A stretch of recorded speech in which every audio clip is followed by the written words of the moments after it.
Hello, my name is Emily Panicook. I am a current application for open ELA teaching positions within Noble Network.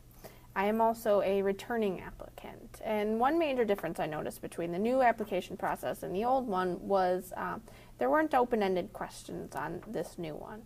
I saved the open-ended questions I answered last time to use as future reference and to think about, and I thought I might share my answers with you this way. The first question is, how have you been successful as an educator? Well, there are many ways in which a teacher can be considered successful. I've been fortunate enough to enjoy multiple successful experiences, like high assessment scores, balanced student-teacher relationships, as well as successfully interacting with staff members and family members and members of the community. I've been fortunate to teach students of many different learning levels. While student teaching in 2012, I had the pleasure of teaching both international baccalaureate students as well as students with special needs. In both programs, my mentor teacher and I developed plans to measure the progress of our students, both in the beginning and the end of each unit. These consisted of testing students on their knowledge of the subject before the beginning of the unit and after, designing rubrics that strictly conform to the main goals of the International Baccalaureate Testing Standards and assessing student performance accordingly, as well as working towards Common Core standards in each unit. I've also had the good fortune of working as a long-term guest teacher, teaching in an AP Literature and Composition class. This class was set on a very strict trajectory towards high performances on the AP exam.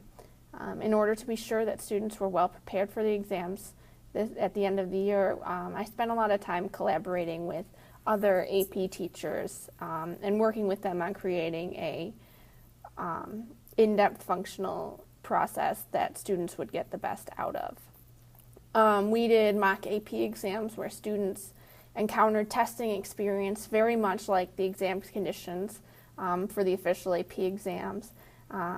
They did a lot of writing intensive units. We did a lot of discussion, which was designed to help students get into higher order thinking, really think about what they were reading and what they were looking at.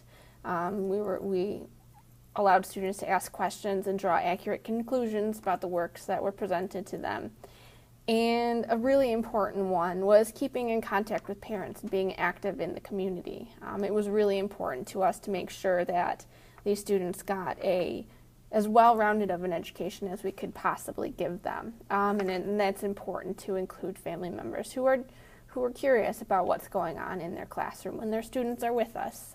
And it was really important to make sure that that was an easily accessible process. Being a teacher is one of the most rewarding things I've ever done. I always make sure that I'm performing to the best of my abilities in order to make sure that the kids get the best education that I can give them. The second question is, what are 3 qualities that exceptional teachers have? Well, exceptional qualities there are a lot of them with successful teachers. Many of them are difficult to learn and work on. But first, the teacher has to be passionate about their profession. A teacher who feels passionate about what they do will pass that emotion on to their students, nurturing willing and capable minds and setting them on a path towards success. A teacher must also be flexible. Flexibility is important both in the classroom and working with staff members and family members. If there is anything I've learned since being a student teacher and being a guest teacher, that things rarely go exactly as they are planned. And there are a lot of different unplanned events that can change the course of a lesson. These could be a fire drill or important teachable moments that would be good to take advantage of. Being able to accept these things and use them to your advantage can be really helpful in the end. As a long-term substitute teacher in AP Lit and Comp, I was responsible for teaching almost all seniors. And in the first 2 weeks of that experience, a student at one of our sister schools decided to take his own life. A lot of my students were extremely upset about that.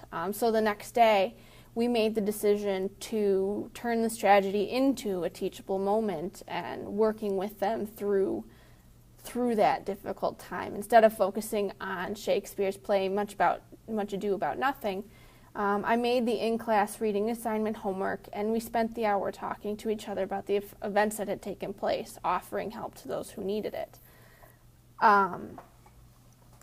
And so it was plain that they were feeling a little more optimistic after that about the situation, and they were able to stay focused in class the next day, which was very important to me as well.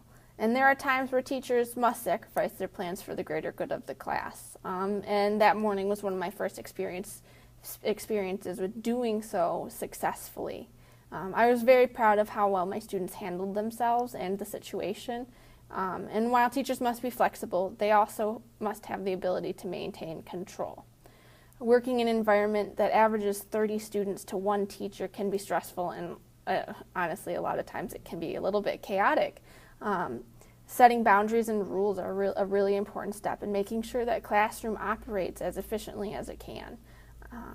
Offering students incentives to follow the rules is also a step that I found important. And I believe that it helps build confidence in students when they try and they earn that success in the classroom, as well as building a strong rapport between students and teachers. So I've found a direct correlation between really working for something and earning it, and that really good, rewarding pride that they feel, and student success.